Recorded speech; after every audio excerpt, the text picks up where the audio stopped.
Hello,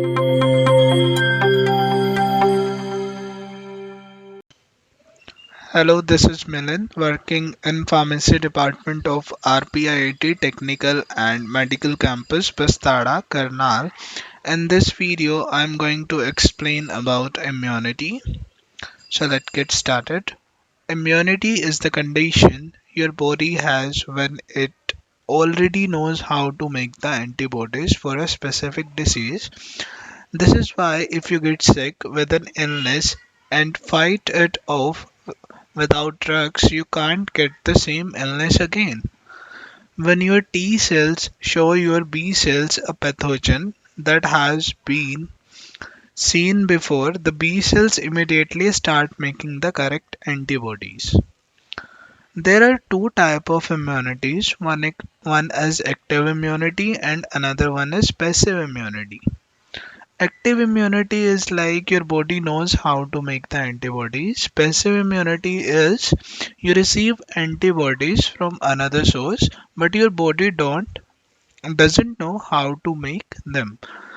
An example of passive immunity is mother's milk and injection of antibiotics.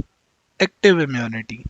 There are two ways to get active immunity. One is get infected and another is get vaccinated. Get infected means get infected with the illness and fight it off. Your body learns how to make the antibodies. In case of getting a vaccination, which is a weakened or dead form of the disease, and your body can still learn how to make the antibodies, but you don't get sick. What are vaccination? Vaccination are only done for viral pathogen. Scientists create weakened versions of the virus. They do this by incubating the virus in chicken eggs for several generations. This causes the virus to become less infectious. Organ transplants. When a person receives someone else's organ, the organ has foreign antigen on it. The recipient's white blood cells will recognize the organ as foreign and attack it. So the recipient has to make immunosuppressant drugs.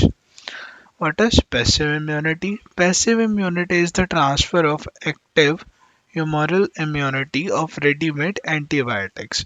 Passive immunity can occur naturally when maternal antibodies are transferred to the fetus through the placenta, and it can be induced artificially when high level of antibiotic specific to a pathogen or toxin which is obtained from human, horses or other animals are transferred to non-immune persons through blood products that contain antibodies such as immunoglobulin therapy or antiserum therapy.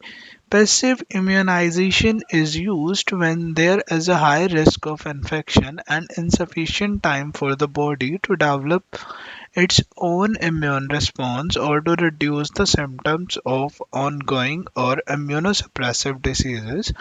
Passive immunization can be provided when people cannot synthesize antibodies and when they have been exposed to a disease that they do not have immunity again.